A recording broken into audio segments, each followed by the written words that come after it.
PCTV is brought to you by Home Entertainment Centre, 24 Alfreda Street, St Albans. Phone 9366 2396.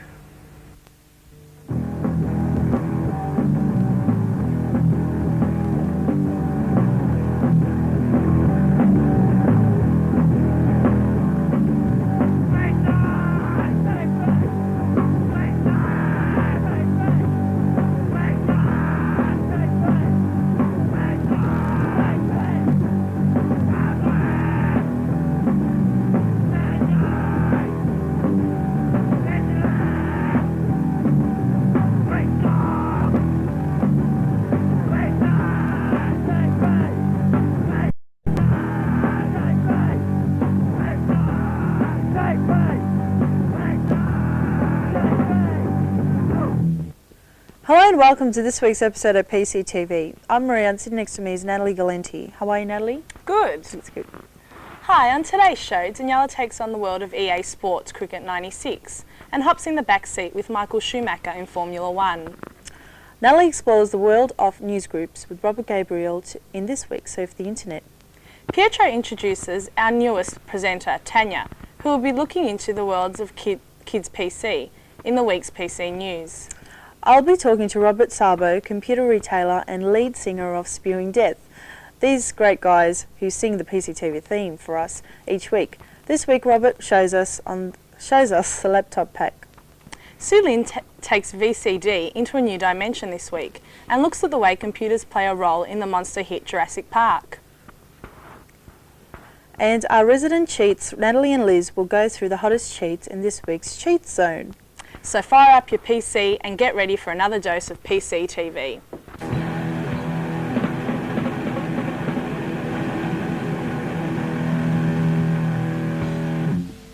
Well, the weather's warming up and footy season is over. That can only mean one thing, cricket.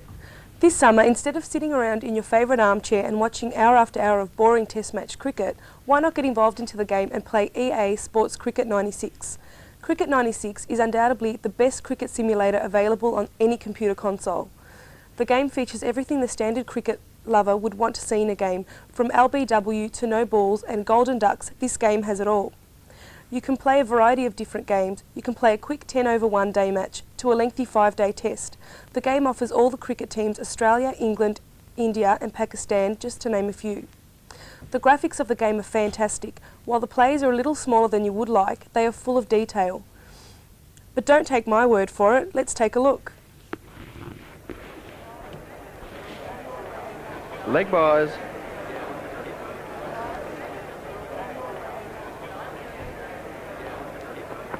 Wide ball.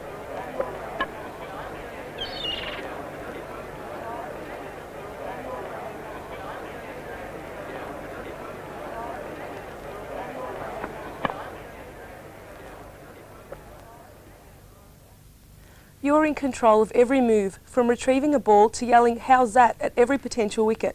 The realism is very good. The ball bounces on the pitch according to weather conditions and players react to umpire decisions in different ways.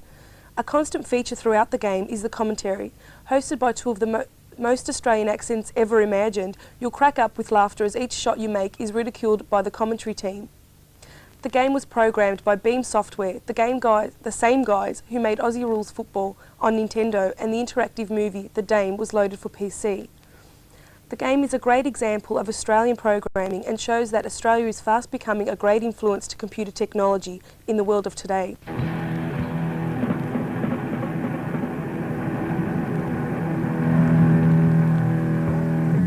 Hello and welcome to this week's PC News. I'm Pietro. The first thing I'd like to show you is the new Hewlett-Packard DeskJet 690C colour printers. Now, I'll just show you an example of what it actually prints out. Can I have one of the cameras get a close-up of that? Now, as you can see, that is absolutely incredible photorealistic colour output. You need a special ink cartridge to do it, but the resolution is super high. It prints about 4 pages a minute, and as a DeskJet, it's probably the best DeskJet on the market, priced under $600, so it's really affordable. Moving right along is the multimedia Buster card. Now the Buster card is a video capture card which plugs into your PCI ports, so it's a new It's a new sort of technology, features 32-bit mastering and so forth. It captures the same frame rate as the Movie Wave or the Movie Wave Plus, so there's not much difference in that perspective. It has got a built-in TV tuner, which means you can watch television through your computer through this thing, just like the Movie Wave. However, it doesn't feature a video CD playback mechanism, so that means there is no MPEG support. You have to upgrade the card for that. But for the video enthusiasts, I definitely recommend it. It's a very good capture card. Okay, moving right along. The CD Sonic sound speakers have just come out. Now, the CD Sonic sound speakers are probably one of the best speakers on the market. They're under $100 and they are 240 watts of power. Now that is absolutely incredible sort of wattage. That's better than my stereo at home. So anybody who's into getting their music pumping through their computer speakers really loud would really love these speakers. I do. I think they're marvellous. To my games this week, and the first one I've got to show you is Command and Conquer. The Command and Conquer is a really good game, both graphically and play-wise. It's got really good playability. It'll keep you hooked for hours. It's also got some really good introduction sequences, 3D rendered graphics. Yeah, it's just perfect in all areas. We love it. Look out for the review coming up in the next few episodes. Duke Nukem 3D. Now, Duke Nukem 3D is back on the market thanks to the Australian Censorship Board cutting out all the good bits. But anyway, what they've decided to compensate with is an extra 500 levels, which basically means you'll be playing Duke Nukem 3D till the cows come home, because this thing's, you're never going to run out of levels. The only trouble I found with it is that most of the levels are really the same thing, just redone in a different order, but you know, that's what happens. Let's hope that 3D Realms don't go overboard like ID did with Doom, and instead of making more Duke Nukem 3D levels, how about making a Duke Nukem 4? Okay, and the final game is Civilization. Now, Civilization is a classic game, and now they've released the advanced version, which fully features fantastic graphics, sound, you know, full motion video.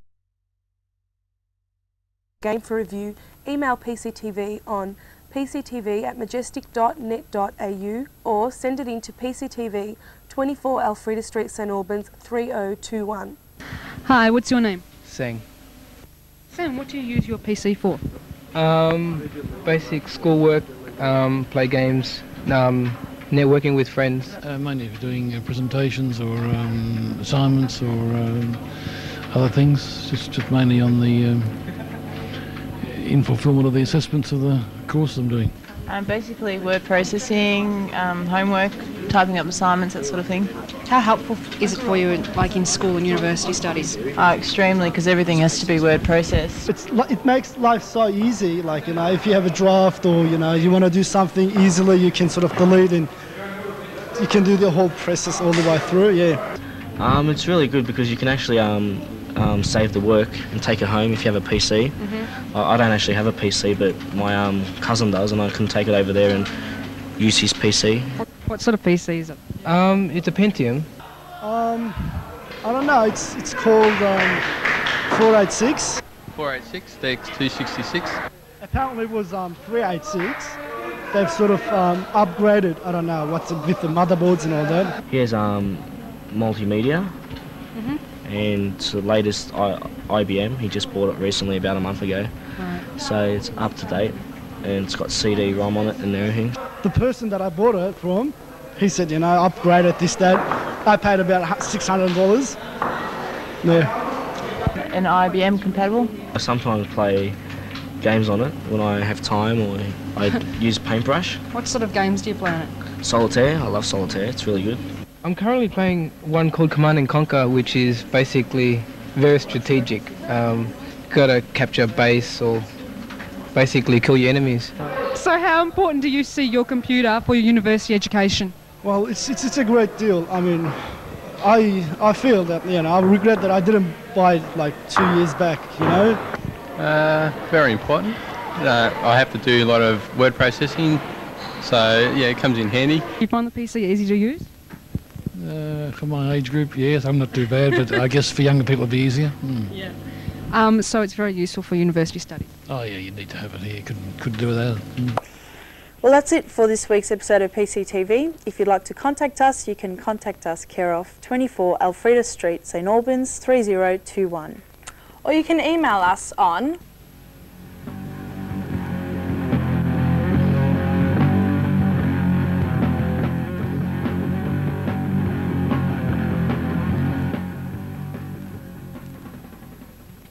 See you later. Bye.